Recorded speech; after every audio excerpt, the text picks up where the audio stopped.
Hi, students. My name's David Fennell. I am a professor in Geography and Tourism Studies, and I've had the pleasure of instructing this field course, Tourism International Field Course, Tour 3P37 in Croatia for a number of years. The program has existed since the early 2000s. And so it's been a fantastic addition to our roster of classes here at Brock, and um, as I say, probably gone through maybe 7 or 8 or 9 times. And every time it just gets better, and just get some fantastic feedbacks from the students. So thanks very much for your interest in this class. And what I'd like to do is just spend a few minutes giving you an overview of what it's all about, and then there'll be an opportunity to maybe address some questions after that, okay? So this is a Tourism International Field Course. It's for 2023. We'll give you the dates shortly, but it's the second week of May that it normally runs, and so it will follow through with that again this year. The focus of the theme of the trip this year is going to be managing World Heritage Sites. So once we get to Croatia, we'll be able to experience some of the wonderful culture that they have there in a number of different cities and islands, and some of the national parks that they have there too. So natural heritage and cultural heritage is what we're talking about here. All right, so what my aim is here is to show you a number of visuals of Croatia. Dubrovnik, you may have come across with the Game of Thrones. That was one of the sites for the filming of Game of Thrones. So you know, some of the medieval stuff that you see in those shows comes from Croatia. So it's a pretty unique area. On the Adriatic Sea. We'll give you a context in a second, but the intent here is to travel, to learn, and to experience, okay? And I'm a big fan of these value-added classes where we can get students out in the field and presenting all sorts of different ideas to you in applied nature. And I think, yeah, these have been really successful for us in the past. Okay, so here you've got obviously North America, and this is where you'll find Croatia. It is kind of at the confluence of Eastern Europe and Western Europe, so it's got influences from both sides, and you'll find that in the culture, in the food, in the dress, certain forms of entertainment, in the architecture. So yeah, it's a pretty unique area, and it was the former Yugoslavia, as you can see in this slide right here. You can see it's the Adriatic Sea. Okay, we got right down here. And the Adriatic Sea is an offshoot of the Mediterranean Sea. Over here on the left-hand side, which you can't really see, is, well, you can see at the top there is Italy, and you've got Hungary. And now you've got countries that were in the former Yugoslavia. You've got Montenegro, you've got Serbia, you've got Bosnia, Herzegovina, you've got Slovenia, and you've got obviously Croatia here. All right. Now they refer to it as the Dalmatian coastline. You can see with all of the islands that are dotted, you know, throughout the coastline here, and it makes for spectacular scenery along the coastline. I'm going to show you shortly that we fly into Split. Okay, so normally we fly from Toronto to either Amsterdam or London or Paris, and then we take another trip down to right down here in this. You can see Split right there, and there's Trogir is going to be on our itinerary. Šibenik is going to be on our itinerary. Komati National Park, as we can see right in here, is going to be on the itinerary, and then just a few places inland and a couple of other islands throughout the course of the week. All right, Dubrovnik right down there at the bottom. Okay, so that gives you a sort of a context geographically, at least in terms of where we're going. So here's Split. I'll just direct you to the top right, and this is Diocletian's palace. And Diocletian was a Roman emperor who was from the region, and then he built this about 1700 years ago. So this is the magnitude of the culture that we're talking about when it comes to some of these medieval UNESCO World Heritage Sites. Absolutely fantastic, stunning. A lot of Split and Trogir would be sort of walled cities, not unlike Dubrovnik. So you know, the cobblestone streets and some of the architecture there you'll find is very, very unique to the region. Okay, so we fly into Split, and from there we make our way up the coast slightly to Trogir. And Trogir is another one of these. It's actually one of my favorite towns in the world. I've had the pleasure of traveling to many, many spots, and this one it's a very, very small, tightly knit community there, and also UNESCO World Heritage sites. And once you start wandering into the walls within the city, it's really with the churches, cathedrals, and again, some of the architecture there, and some residences. It's just quite a unique spot. Okay. And then we go off to Šibenik, as I mentioned to you before, just to get another idea of some of the World Heritage that you'll find along the way. From Šibenik, we'll go to Kornati National Park. So this is kind of the transition from the cultural heritage to the natural heritage. This really does give you a nice glimpse of, so what they argue is the Adriatic is the Mediterranean, the way the Mediterranean used to be. So it's very clean and clear, relatively speaking. And so you get a sense of that when you get to some of these islands off the coast. Yeah, we'll get a sense of some of the conservation issues and some of the challenges that they have from a natural heritage standpoint. And sort of these are kind of living, working landscapes as well, right? So you can see evidence of human habitation through these spots and how they're used in the past and how they're certainly used up into the present day. Okay. And then we'll make our way over to Zadar. Zadar is an interesting place because you can see the transition from the sea right up to the mountains. So opens up a number of different outdoor recreation opportunities. You know, from the transition zone there, as I say, from the sea to the mountains. So it's just another one of those examples of fantastic cities that we'll find along the way. And then we'll get to Krka National Park. I've had the pleasure of being there once before. So I got a little bit of a sense on one of the trips. So they're putting this back into the itinerary this year. We are, as I said, going in May. So second week of May. And so the nice thing about that is that although the water is a little bit colder, we certainly are missing the tourist crowd. That's really, so Krka National Park would be a very, very busy place in July and August. So we won't have it to ourselves, certainly, but have the ability to sort of wander through the park and experience some of the grandeur that is Krka.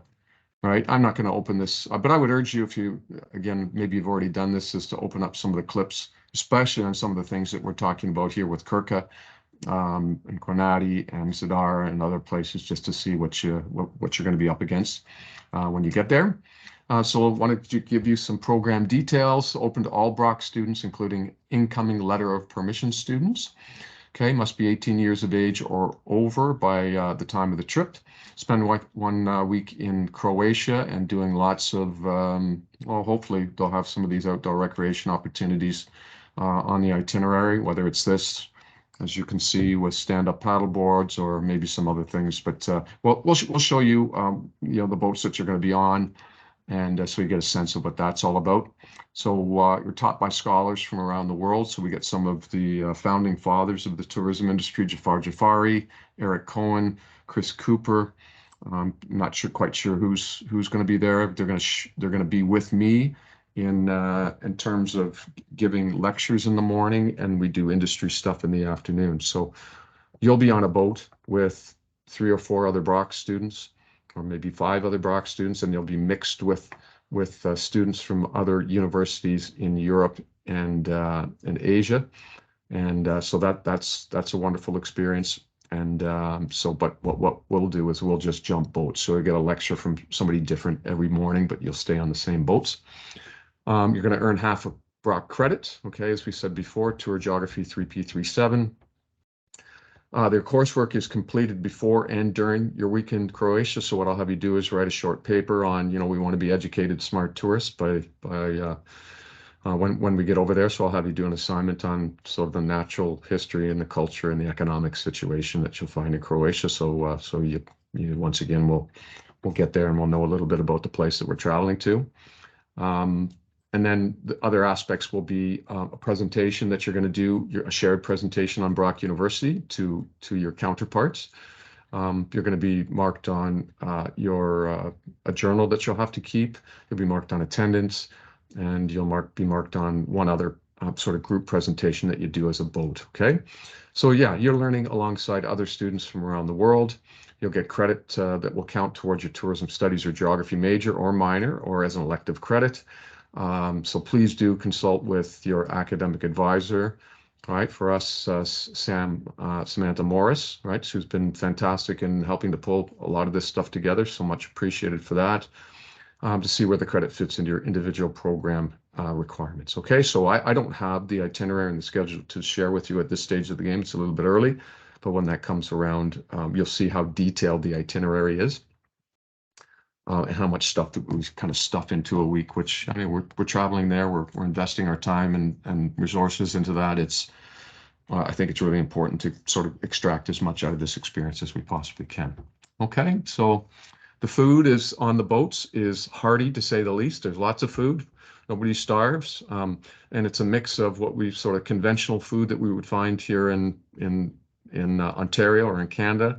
Lots of meats of different sorts, and lots of vegetables, probably more fish than you've had that you're typically used to. So if you like fish, that's a good thing.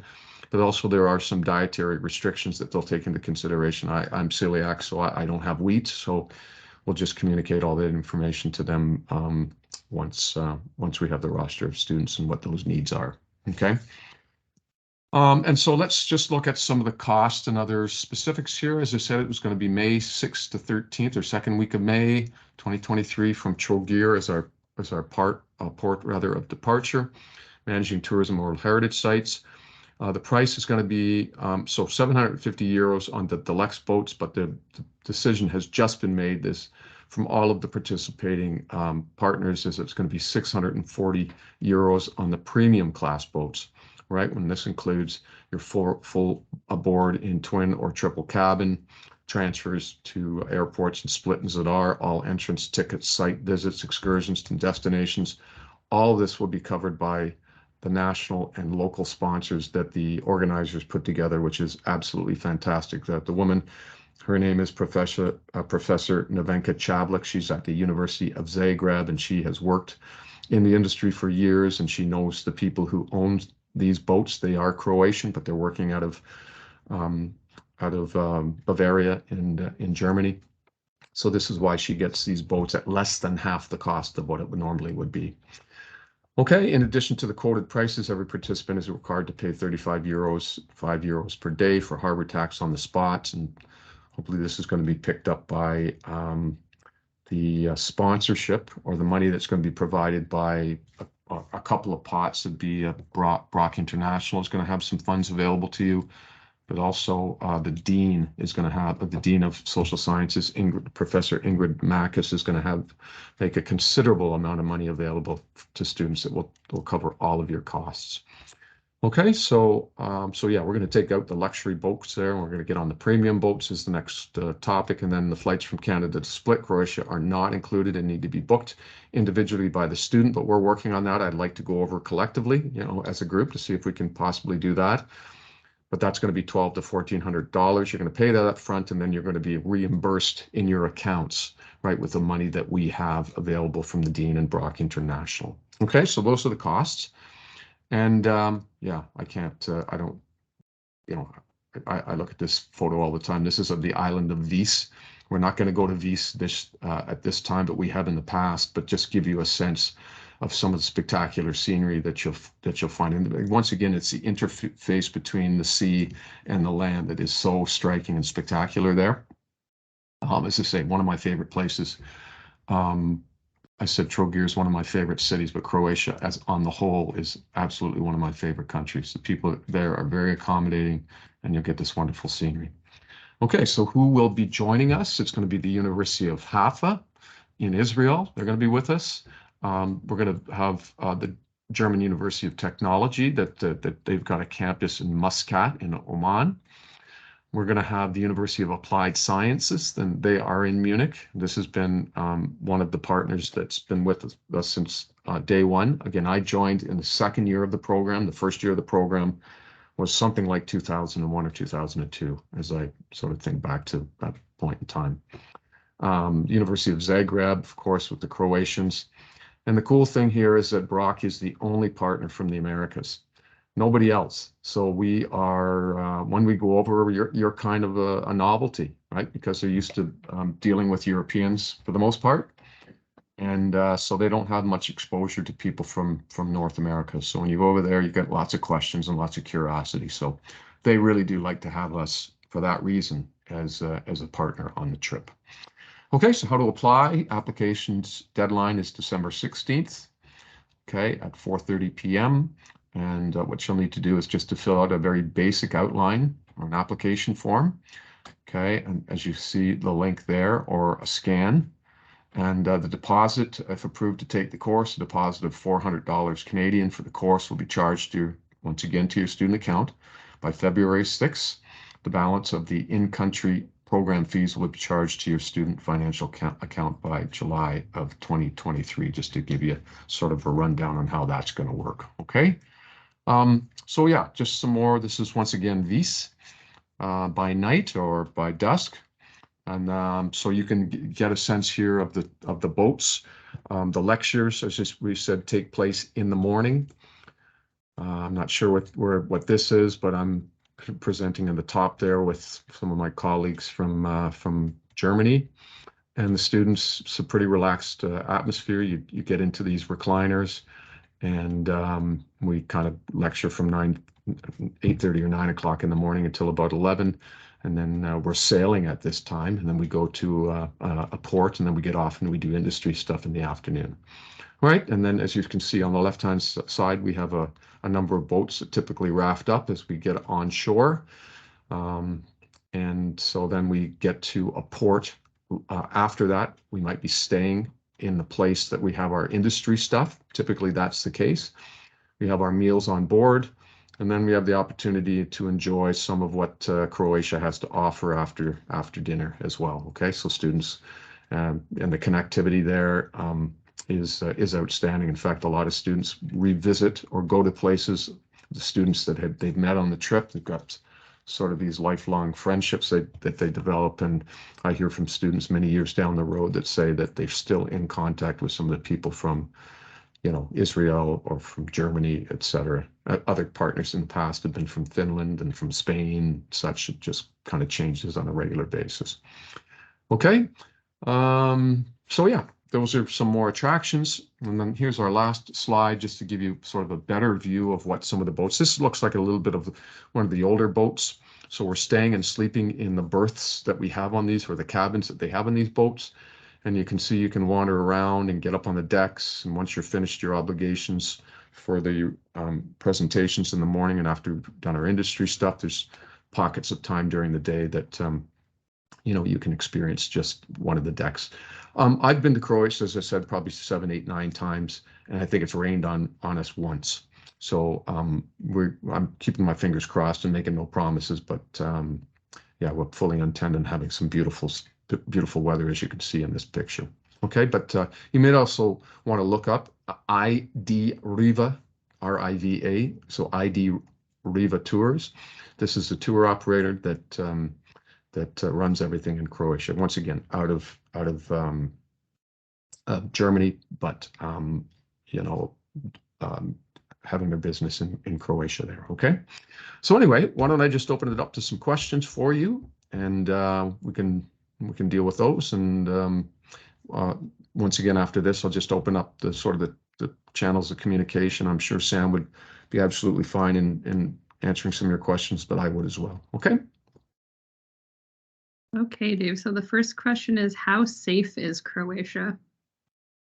Yeah, we haven't had any problems, nor have I heard of problems when we haven't actually attended. So it's a very safe destination. It's a destination that's opening itself up. There was a war in Croatia in the early 1990s with Serbia. You can certainly look at the history of that as well. And so by the mid 1990s, as they moved through that war, they started opening themselves up for tourism in Croatia and have become very accommodating. They know how important, the tourism industry is to them, and so they're very, very accommodating.